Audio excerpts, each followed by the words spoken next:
There's one moment that I keep going back to. It's a clip of Nature Boy with his wives. I think it's Efru, Zoka, and Malia. And they're rubbing his legs. He's having one of his king moments. And out of nowhere, Zoka slaps Malia across the face hard. And when I say she doesn't even flinch, she doesn't even flinch. What? Say, ooh, that was a good one. Let's make some sense back into me. She didn't turn around and say, "Why did you do that?" She didn't even show shock on her face. It was like you could tell that not only has this happened many times before, but you could tell that she had interpreted it as something that she deserved. Something that not only she deserved, but that might fix her. The violence landed on her body, and by the time she registered it, she had already made it her fault. And I thought to myself, I know that voice. I know what it sounds like when a woman has been so thoroughly convinced that her own pain is a problem to the point where a slap to the face feels like medicine. I'm Sheila Marie. This is Unruly with Sheila Marie, and we are going to be talking about the Carbon Nation cult, the cult of Nature Boy. This conversation is inspired by the Hulu docuseries as well as the Hood Horror docuseries here on YouTube. The Hulu documentary was very poorly done, in my opinion, really lazy. They almost like it's almost like a cliff notes to the real story that's on Hood Horror's YouTube. For the next 3 episodes, I want to talk about the part of this that I feel most people are missing, because this isn't a cult story. This is a story about a system. And that system is not unique to Nature Boy or Carbon Nation or a group of people living off in the Panamanian jungle. This system is operating right now in relationships that look completely normal from the outside. Maybe me and you watching this, we'll never find ourselves in a cult, right? Maybe we're never going to be giving off all of our worldly goods, leaving all of our family, going to another country, and ultimately being in a sex cult. Okay, we're not in a cult, but the machine is the same. It's the same machine with different settings. When we watch a documentary about Carbon Nation, about a man doing the most heinous things to the members of this cult, and we say, why did they stay? Why did they keep coming back? We are asking the same questions people ask to every woman who has ever stayed in a dynamic that harmed her. And I think that is the missing piece of this conversation, that cult dynamics are human dynamics at scale. What happened with Nature Boy and the cult is very extreme, but I am going to argue over these 2 videos that similar dynamics are at play in many of our interpersonal relationships. And shaming victims who leave and who share their story doesn't do us any harm. It actually plays into the abuser's hand and allows them to keep doing what they're doing because of the shame that we place on victims. In 2024, a DeKalb County jury convicted Eligio Bishop, known online as Nature Boy, of rape, imprisonment, and revenge porn. He was sentenced to life in prison without the possibility of parole plus 10 years. During that trial, the prosecution called an expert witness named Rick Ross. No, not that one. He's the founder of the Cult Education Institute, and he had been tracking Nature Boy and the cult for years. And Rick Ross introduced a framework to the jury called the BITE model. And this was developed by a cult expert and former cult member, Dr. Stephen Hassan. And he breaks down exactly how people are controlled in high control groups. And this is the same exact model that was used during the trial that ended up getting the conviction. And for that reason, I'll be using this throughout these 2 videos. So BITE model: B, behavior control; I, information control; T, thought control; E, emotional control. Because I think if you understand the BITE model, if you really understand it, you will never again watch a woman absorb a slap to the face and call it medicine and think that the problem is her. The problem has a name. It has a structure, and it has been documented by researchers, mapped by scholars, argued in court, and in this case, sentenced to life without parole. And on a more subtle, smaller scale, it's operating in our world without any of those labels. Cult dynamics are coercive control at scale. The same tactics that Eligio Bishop used to control all of these men and women across 9 countries are the same tactics that show up in bedrooms and marriages and relationships that nobody would ever call a cult. Isolation, financial control, emotional manipulation, systemic dismantling of the identity. These techniques are identical to some of the tactics used in interpersonal abuse and narcissistic abuse, toxic relationships. The only difference is the volume. And so when we mock women who stayed or went back, and when we say, that can never be me, oh my God, they so stupid, they so stupid. When we get online and we say that, we turn their survival into entertainment. And we also silence every woman who has ever loved someone who was destroying her. And God knows they exist. Look around. Maybe you in your life have been through a scenario like that, or you know someone who has. I know that I have looked around and seen women who were in situations with a man. I'm like, can't you see he's destroying you? But she still stayed. This is what this series is about. Not about Carbon Nation, not about Nature Boy, but the machine. I want to get into like how the sausage is made. It's like that scene in Oz when they go and they open the thing and they see that it's just this one wizard back here with all of these mechanisms. Yeah, the mechanisms being hidden is how it continues. So let's stop it right here.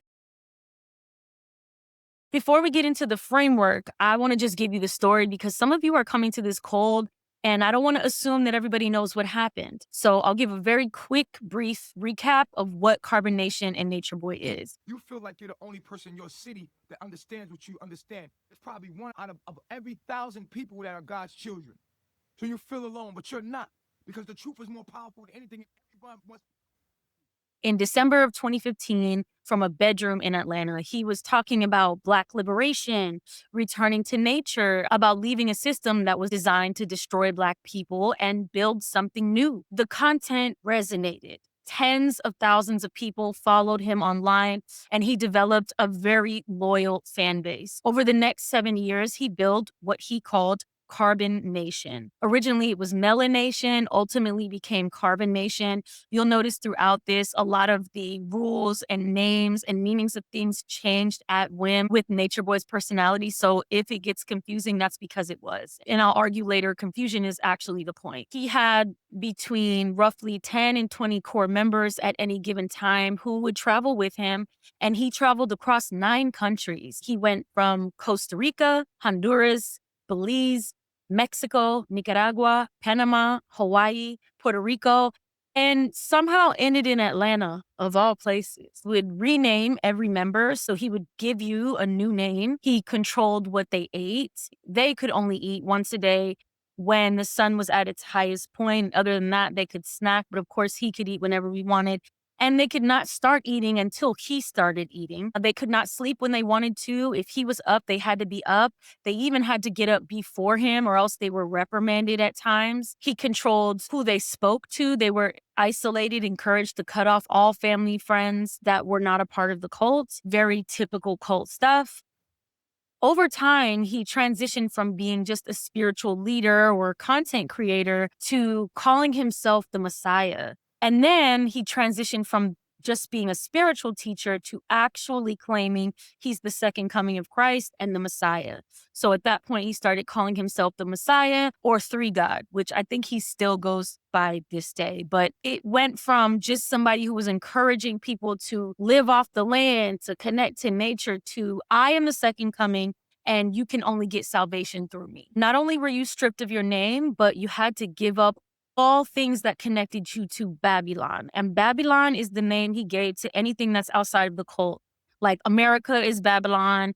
When people were leaving their family, men left wives and children. They are Babylon. They're products of Babylon. Women were leaving their children. Their children were considered Babylon. Everything outside of the cult was Babylon, which is also very typical of a cult. You created us and them so that you can isolate and control the members further. You had to give up all your money, put into a pot, which is really just his personal bank account. He could use it for whatever he wanted. He took their passports, their identifications, their money. He beat them. The women were sexually assaulted. And he even filmed, and in the case of one of the members, which I will get into later, he filmed her without her consent and then posted it online as revenge porn. When you think about the beginnings of the cult, I kind of get it because he got really popular during the Black Lives Matter movement. And this was a time of deep pain in the United States for Black people. This was a time where we were crying out for a different way of living. You had COVID come around. So we're scared. We're unsure of where the world is going. Our society is getting more unstable day by day. You have Black folks who are not feeling cared for, not feeling protected, not feeling loved in the country that they're living in. And so I had a interview with Jenae, which will be the third part of this series. And she really nailed down the point that what she was coming for was not him. There are other people in the group who you can cite that the reason that they came there was literally for him. Like he was their genius leader. But in Jenae's case, for example, she was there for the community and the collective dream. She literally thought that she was a part of creating heaven on earth. But what went on in the cult, as happens with all cults, is anything but heavenly. There was a lot of abuse going, which was live streamed. That's a whole other aspect of this. And even death. A 59-year-old woman named Magdalena Inez Salomon, they called her Mama Dia. She died in a tent in Mexico because he told her to stop taking her heart medication. Because in his mind, heart medication was Babylon. And all she needed to do was ground and put her feet in the grass and eat fruits and vegetables and get sunlight and raise her vibration and be more positive, and she would be okay. It's been a spiritual quest the whole time, really. With a few bumps we here to experience, to live life, but a dream. But I remember as a teenager, I tried to grow some dreadlocks. My mom tried to cut them off. I ran out the apartment, down the block. She chased me. There was even another story about a baby that was born, stillborn. One of the cult members got pregnant by another one of the cult members. And this is anecdotal, but from the footage that I've watched, Nature Boy was jealous of that because it wasn't his child. It was considered Babylon. It was considered sinful. And while she was pregnant, everybody knew she was pregnant. Nature Boy knew she was pregnant. He encouraged her to drink and take shots while she was pregnant, and she ultimately delivered a stillborn. Some of the cult members who have left the cult look back at that and say that he was purposely trying to make her miscarry. Omar Wade, he was called loyal by the group, who died in a house fire in Canada at the age of 22 years old. And in my conversation with Jenae, she says that the things that happened to Loyal while he was in the cult led him to be in those circumstances where he passed away in the fire, and that it maybe never would have happened had he not joined the cult. You can't really die. Scientifically, we understand that energy cannot be created or destroyed, only transformed. So death is transformation from one form to another.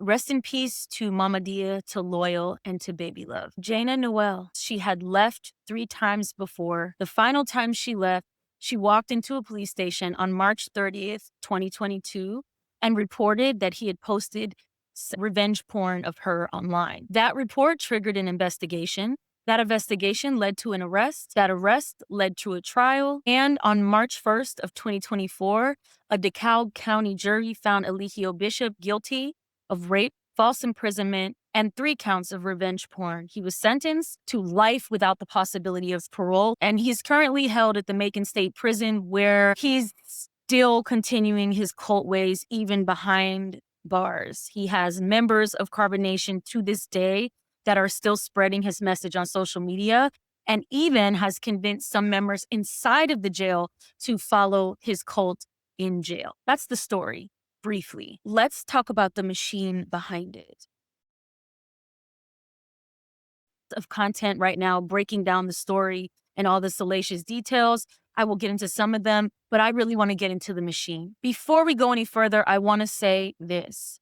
This series is dropping at a very specific moment in time. On April 17, 2026, former Virginia Lieutenant Governor Justin Fairfax shot and killed his wife, Dr. Serena Fairfax, inside their home in Virginia while their 2 teenage children were inside. One of those children made the 911 call, and then he shot himself. Rest in peace to Dr. Serena Fairfax, a devoted mother, a beloved dentist, a woman who filed for divorce because she was trying to get free. And this was the response. I need to be very clear about something. Abuse is not a mental health issue. Killing your wife and yourself because she requests a divorce is not a mental health issue. Running a sex cult and abusing people is not a mental health issue. Abuse is a choice. Many people struggle with mental health issues, myself included, and we do not commit violence on other people, and we do not murder people. Now, I do believe Eligio Bishop had significant mental health issues. This is a man who was born addicted to heroin. He lost his mother at 2 years old. He was sexually abused in foster care. He spent his adolescence cycling through juvenile detention centers and mental institutions. That man carried real wounds. And I actually am sorry that he ever went through any of that. Absolutely. I don't think anybody deserves some of the things that he went through. I'm not erasing that. At the same time, this is where I'm going to bring in the work of Lundy Buncraft. This is a man who spent 15 years running counseling programs for over 2,000 abusive men. And one of the main takeaways from this book is that abusers are not out of control. They are in control. Control is a part of the abuse. They know exactly what they're doing. The abuse is not the breakdown of the system. It is evidence of that system. Nature Boy didn't put one of his wives, named Malia, in the center of a circle of cult members, have her stripped naked, and beat her with a leather belt over 100 times because he lost control. He was doing that to keep her in her place. He didn't post Jana's sex tape on Twitter because he lost control and he was having a mental health break. He posted that 4 days after she left because he wanted to punish her for leaving. Abuse has a strategy. Mental health is not an excuse for abusing someone. Because as long as we frame abuse as a mental health crisis, we will continue to keep asking women to have compassion for the men who are destroying them. We will keep telling survivors to consider his trauma while he's actively creating hers. And we will keep burying the machine under the story of a broken man. Maybe you watching this in your life right now, maybe you know a man in your life who is abusive. You might know his upbringing, feel sorry for him, have compassion for him. You might know what he's been through, and you might even love him. And with all of that said, abuse is still a choice. You watching this, have you been through something traumatic? Have you had mental health? Two things can be true, right? The pain can be real and the choices are still choices. And we must hold both of those truths at the same time.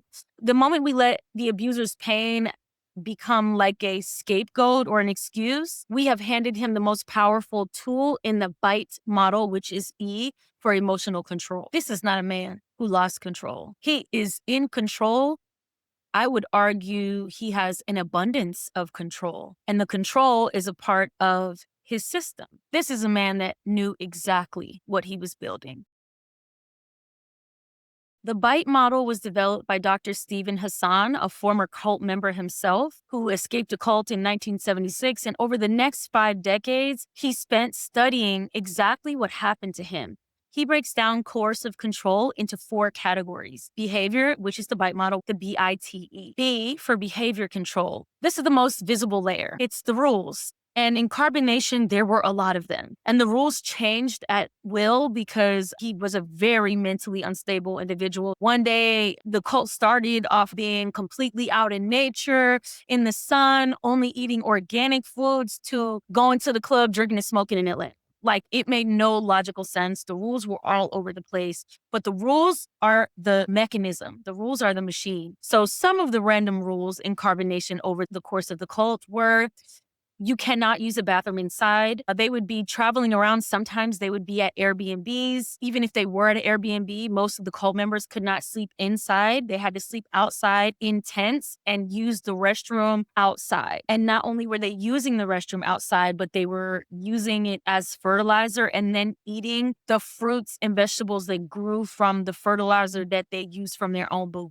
You only eat when he eats, and you only take your bite after he's taken his first bite. You only get to sleep when he finishes talking, which could be as late as 3 a.m. because he live streamed constantly. It's a part of the reason of why they were able to get the conviction, because his ego needed to be fed constantly with fresh attention, and he would live stream sometimes all day. So he would be on these platforms talking. And if he wanted to do a scene, as Jenae called it, like if he got up one day and he just felt like he wanted to do a scene, everybody would just have to get dressed. And if he wanted to look like a god that day, they would put the face thing. And it made no sense because you're talking about melanated people and then you're wearing random, like, party city versions of Native American culture. Like, it's just a mess. Anyway, if he was having a real mega moment, which was a live brainwashing session, or if he just wanted to do a scene, the members did not have a choice of if they were a part of live streaming or not.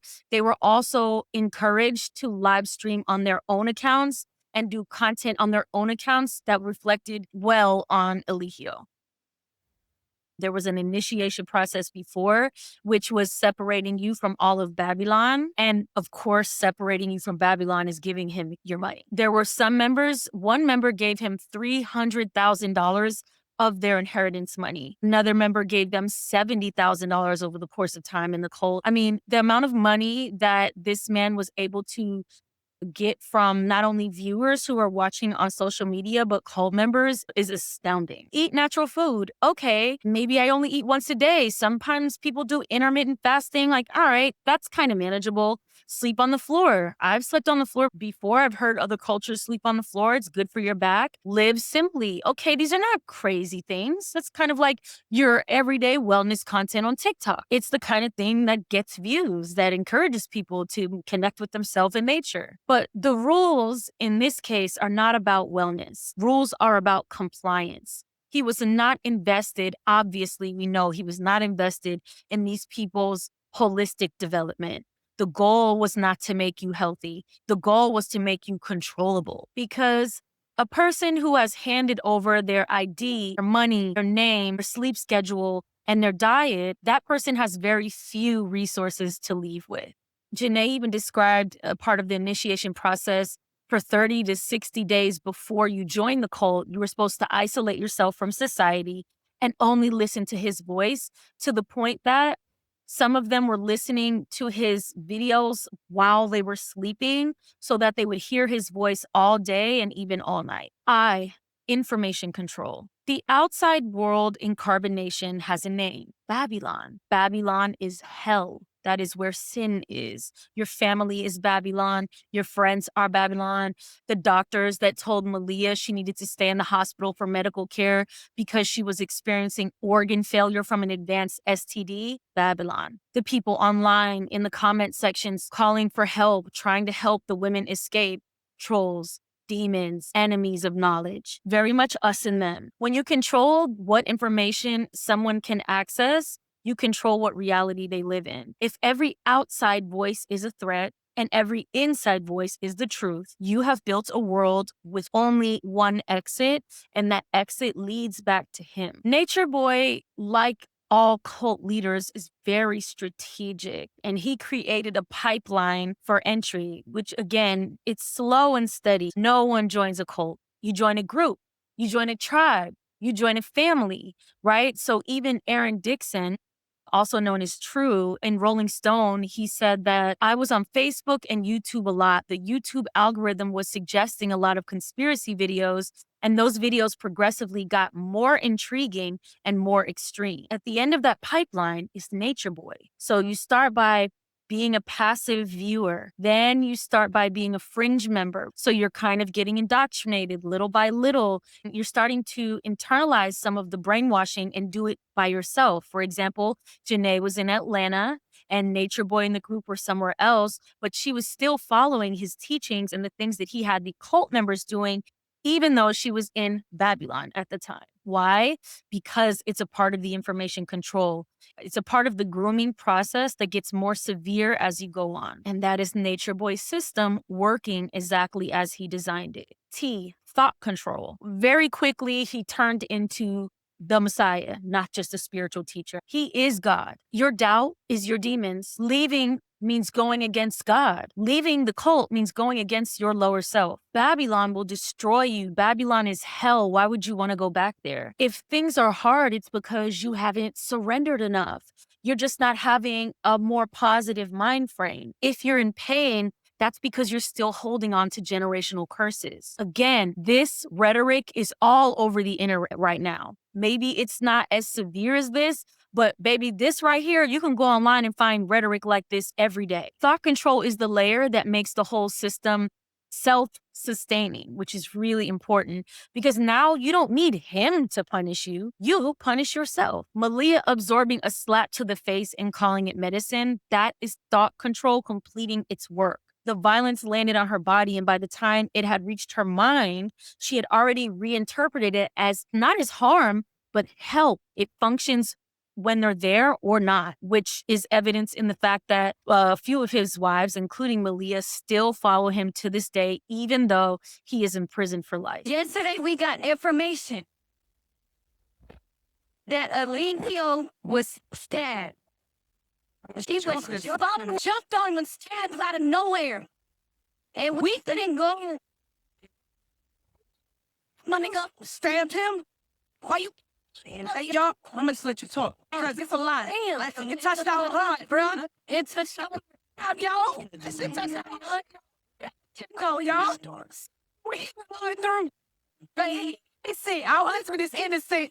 And he up in there like he really locked down, incarcerated like a person that actually committed a crime. He ain't commit no crime. Jana says, he convinced me that my thoughts were only demons trying to keep me from my purpose. And when I asked her for one of the reasons she stayed, she said because she felt like leaving was abandoning her soul's higher purpose. Because Nature Boy had convinced her that the only way to fulfill her spiritual destiny is through being in carbonation. Emotional control. This is the layer that people understand the least, and it is the most powerful layer in the model. It starts with love bombing, overwhelming attention, telling you how special you are. Here's this group of people who you've looked up to, and they're framing it as you are exactly what we were waiting for. So you get there, and then this is also part of the strategy. You tell them all your traumas. Nature Boy is going to get right inside. He's looking for all the pain points you have so that he can weaponize them against you later. But you don't know that at the time. At the time, you just think you're being heard in a way that no one has ever heard you. And for women like Jenae, who came to carbonation because they were lonely, because they were looking for acceptance or a family, or they were exhausted by having to do everything alone, that feeling was so real. The way they describe it is like, I felt like I finally found my soul family. If you are a first generation healer, right? Let's say you're watching this, maybe you're the only person in your family who's interested in meditation or healing or connecting with your higher self. And maybe you feel lonely on that journey. Then you get accepted into a group and they're on the same wavelength you're on. They see what you see. That sense of finally being seen is very real and cannot be underestimated, because it's this moment that the cult members will chase for the rest of their time in the cult. They will always be looking for that warmth that they received at the beginning, because it happens slowly. Slowly, you don't notice the shift, but it's happening. The love that was so freely given at the beginning becomes conditional. Now you have to earn it. Now you have to perform it. Now, if you show the wrong emotion, you're getting sent to the corner for 5 hours. Now, if you cry, you're in your lower self, and I'm going to have one of the wives slap you in the face. Now, if you laugh at the wrong moment, you're going to do squats, or you're going to be deprived of food, or you're going to be put into a closet for 2 days. Another layer of the emotional control was manufacturing jealousy between the women deliberately. This was to prevent bonds from being formed with the woman, so that there would be no trust between them, so that they couldn't share information. I asked Jenae, did any of the cult members ever peep game like, this is not right, I don't agree with this, this is contradictory from what he said before? And she said, yeah, but they would never say it, because they were so hyper vigilant that they knew they couldn't trust each other, because you never knew when someone was going to report you. And that energy of walking on eggshells, keeping you on your toes, that's a part of the plan. He would pit them against each other, not only the wives, but the men and the women. He would pair them up and get them quote unquote married. He even legally, some of the members of the group, to get married in Vegas, and then still took their wives from them, and would just take a wife when he wanted give her back when he wanted, because he was always trying to make sure that nobody else in the group was developing bonds. This is also part of the isolation. It's to keep everyone in a state of constant emotional uncertainty, never knowing if today's going to be a good day or a punishment day. Are we going to get up today and have a free day and like he's going to be in a good mood and we can sit outside with our little fruits and live stream and have a key? Or is this going to be a day where we have to stand in a corner for 5 hours because of he's just angry and in a bad mood? That uncertainty is the mechanism, because a person who never knows when that warmth is coming back will do almost anything to get it. Every one of those tactics in the bite model exists on a spectrum. What we just described, think about it like a radio being on maximum volume, right? Maximum volume is living in a tent, divorced from all of your family and friends, with no money, under complete control. Like, we don't make enough of the connection of how dynamics like this exist maybe at a lower volume all around us all the time. Maybe it's like a 3 or a 4, not a level 10 volume. You don't need to be in a cult to have the experience of one person who believes they have the right to control another person's reality. Nature Boy didn't appear out of nowhere. He appeared in a very specific ecosystem. That ecosystem was already doing the groundwork before he ever uploaded a single video. Forgot I wasn't using my mic, so here we are. But they don't have to be only men, called the Manosphere. They live on YouTube, TikTok, podcast, comment sections, group chats, recommended algorithms that learn you and serve you more of it. And within the Black conscious community specifically, it has its own flavor. It's dressed in the language of Black liberation, spiritual awakening, melanin science, and returning to nature. The content tells Black men that they are gods. We was kings. It tells Black women that they're too independent, too loud, too educated, too masculine, too difficult to love.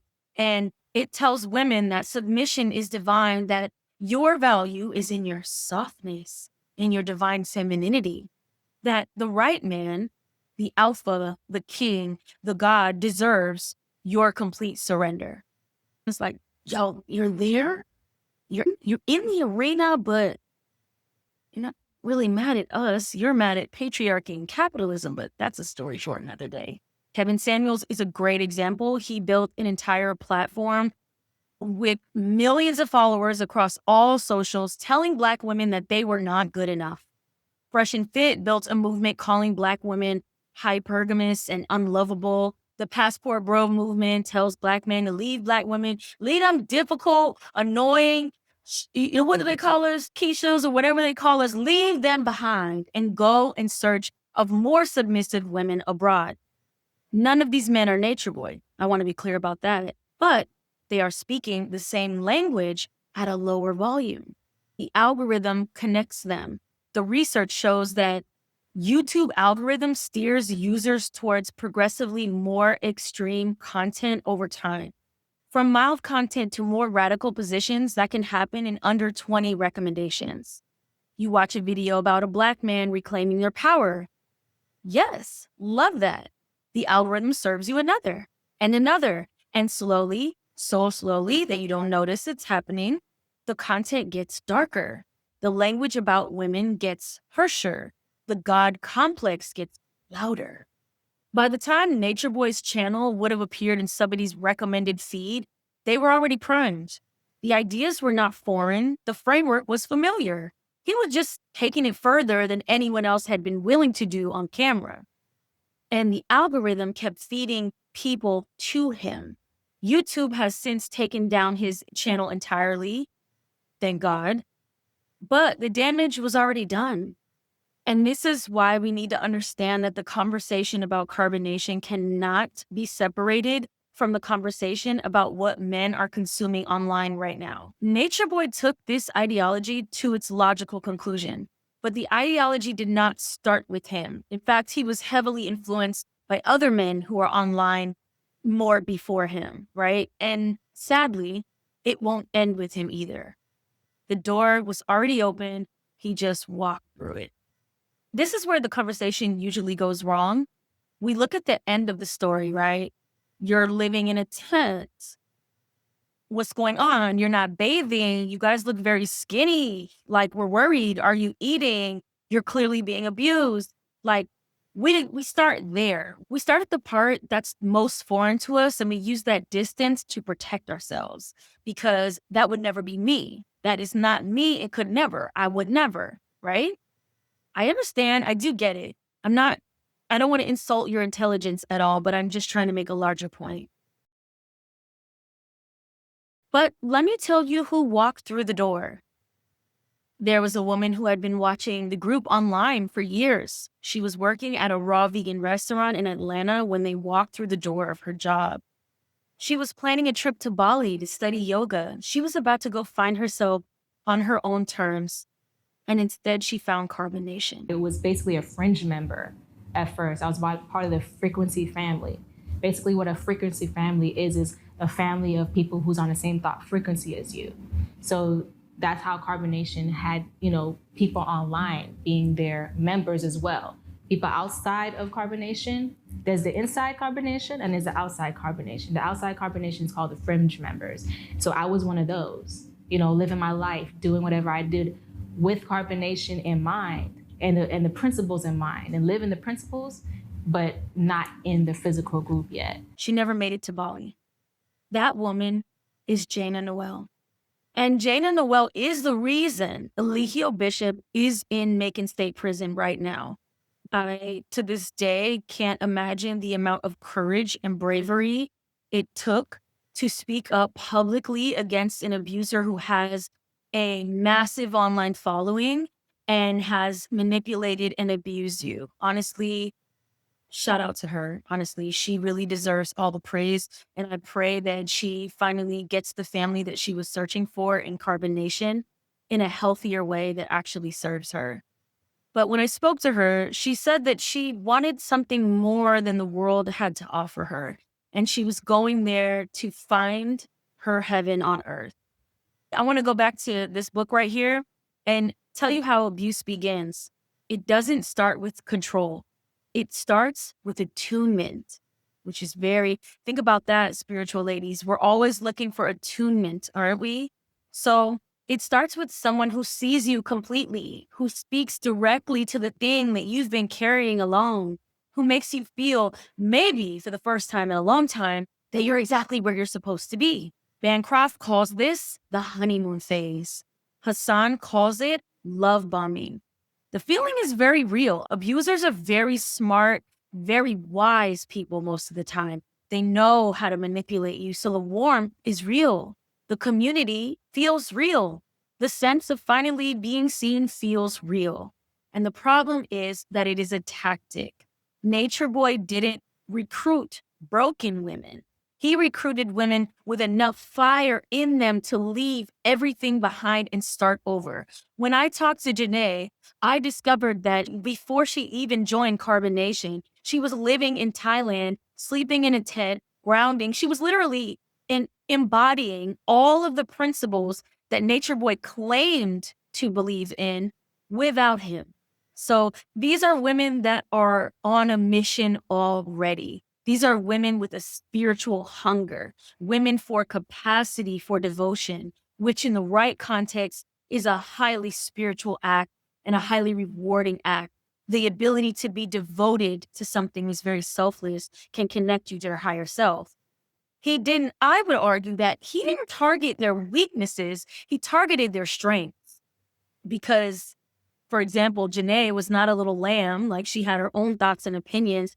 And that's the exact type of woman that he would want to break down for his own entertainment. This is very similar to in the Manosphere when they talk about submissive women all the time, but the men who are conservative and want submissive women somehow find it more fun to break an independent woman to just find a submissive woman. Why don't the men who want submissive women and the women who want to be submissive ever find each other?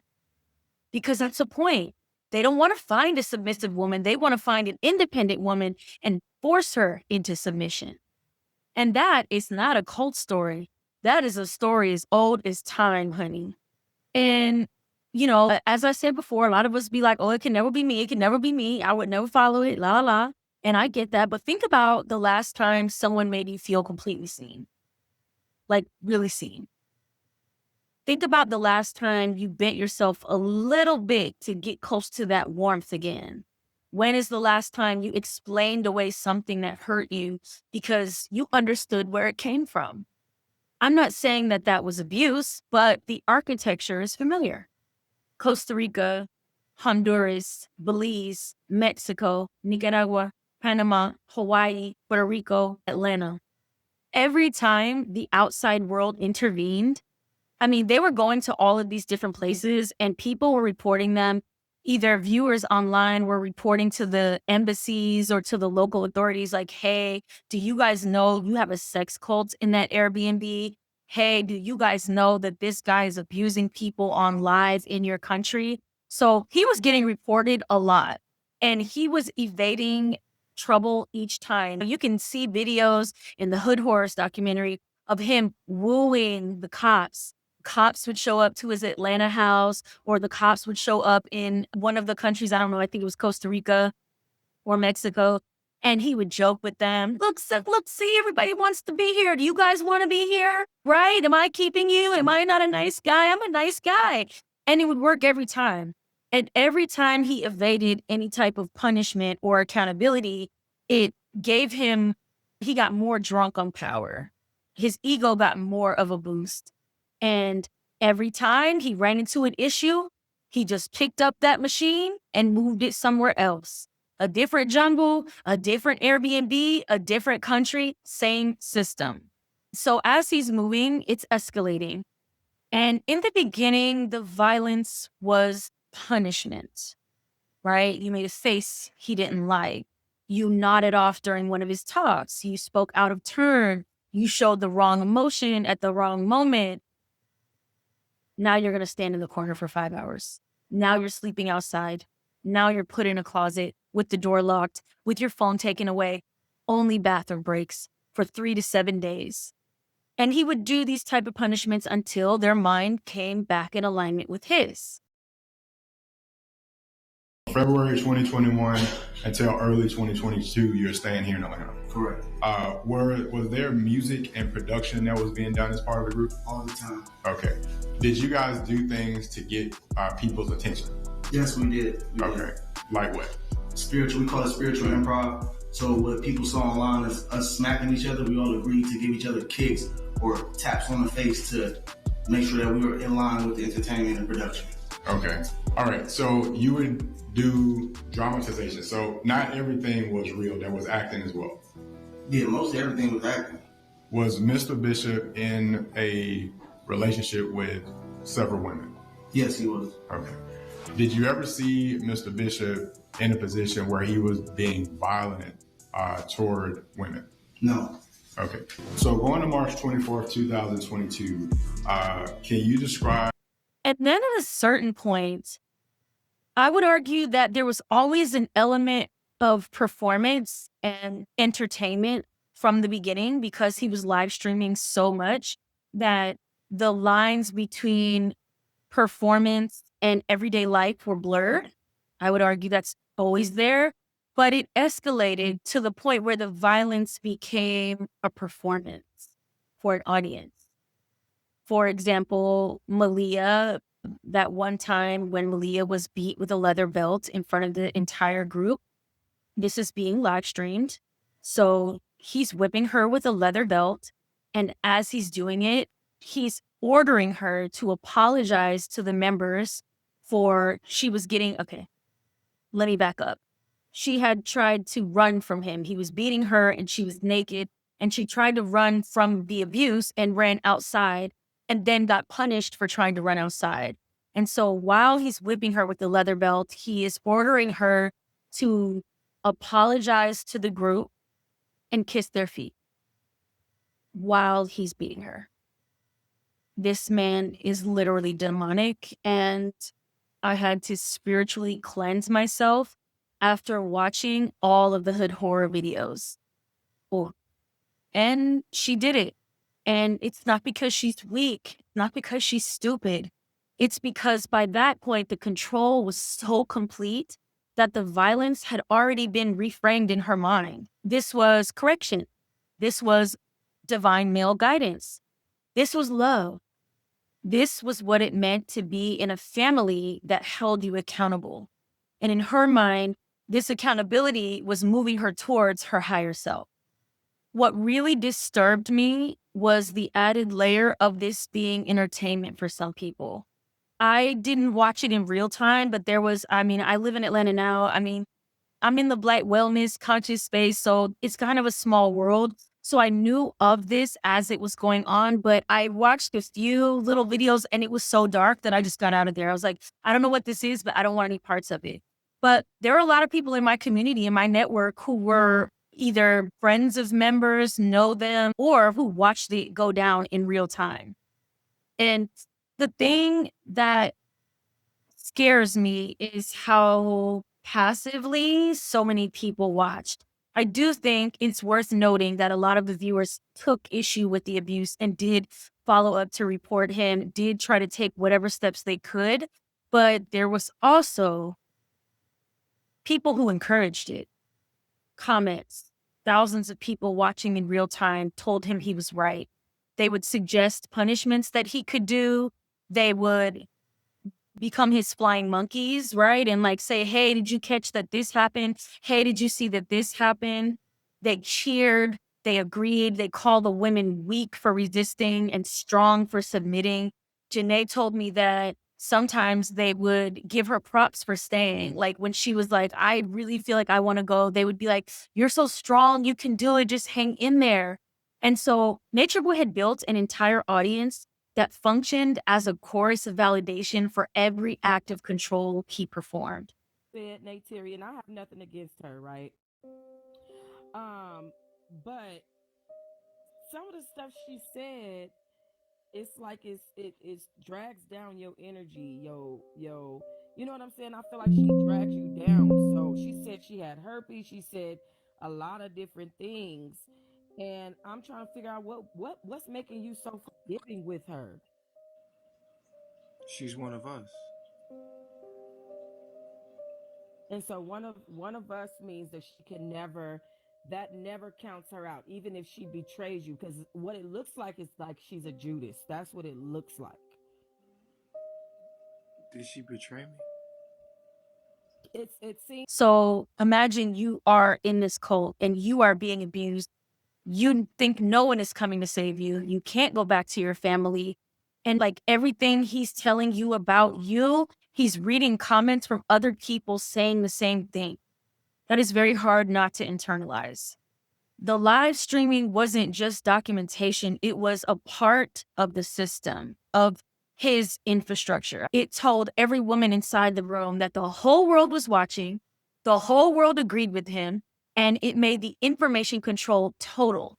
If you're surrounded by people who believe he's God, and then you look at the screen and you see thousands of strangers believe it too, what reality are you supposed to hold on to?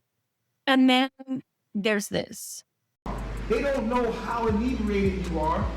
They got it popping with you because you let them do it. It'd be different if you was like, no, stop. And they were holding you down and raping you. That's rape. But if you're like, yeah, because you're inebriated, that's not rape. You did not say no when they was hitting it. Then later when you sober up, you like, wait a minute. What happened last night? I blacked out. Like, what? Did they really rape you? Or were they being young and dumb and not having the morals and understanding that a young nigga don't have? So technically they didn't rape you, morally they did. Because they don't understand, they young like you. They just trying to get laid. They having fun. They thought it was cool. One thing about men, when we horny, that's our nature. A lot of women like to be raped. I ran into women that wanted me to chase them down. They don't know how inebriated you are. They got it popping with you because you let them do it. It'd be different if you was like, no, stop. And they were holding you down and raping you. That's rape. But if you're like, yeah, because you're inebriated, that's not rape. You did not say no when they was hitting it. Then later when you sober up, you like, wait a minute. What happened last night? I blacked out. Like, what? Did they really rape you? Or were they being young and dumb and not having the morals and understanding that a young nigga don't have? So technically they didn't rape you, morally they didn't. Because they don't understand, they young like you. They just trying to get laid. They having fun. They thought it was cool. One thing about men, when we horny, that's our nature. A lot of women like to be raped. This is what the audience was cheering for. This is what kept some of the people watching. On March 1st, 2024, a DeKalb County jury deliberated for less than 8 hours. Guilty, guilty, guilty, guilty, and guilty. 5 counts: rape, false imprisonment, 3 counts of revenge porn, life without the possibility of parole plus 10 years. The judge looked at him before sentencing and said, "You are a master manipulator and probably the classic definition of a narcissist I have ever seen." Jana and Noel walked into a police station that day and had the courage to say his name to the police. She sat on a witness stand and described in precise, excruciating detail what happened to her body in that room while the defense tried to make her doubt her own memory. She had a 7-month-old daughter at the time with one of the other cult members, Solar. And she is the reason Nature Boy will never walk free again. Eliana Marquez, also known as Velvet, was there for 7 years. She also testified. Also, rest in peace to Eliana's father as well. And after the verdict, something called the second wound happened. The comments didn't stop. The memes didn't stop. The laughter didn't stop. While these women were healing, while Jana was breastfeeding her daughter and learning how to trust her own memory again, people were online calling her stupid, calling her thirsty, calling her everything but a child of God, calling her everything except exactly what she is, which is a survivor. And that second wound is what I'm going to talk about in episode 2, because I have something very personal to share in connection to this, and something that has nothing to do with carbonation, everything to do with why I made this series. Because I know what it means to love someone who is tearing you apart and how the world responds when they find out about that. In the final episode of this series, which will be episode 3, I have an interview that I live streamed with Jana and Noel. I originally planned for this to be 1 episode, 2 episode. The third would be live stream where everybody would show up, but I had a misunderstanding. I thought we were just doing a prep meeting, and Jana was like, "Oh no, I thought we were doing the actual meeting," and I didn't want to waste her time twice. So sorry, it kind of went left. I just decided to go with it. But anyway, subscribe to all the things, because this story does not end at the verdict. There's still much to discuss. I'll see you in episode 2. Okay?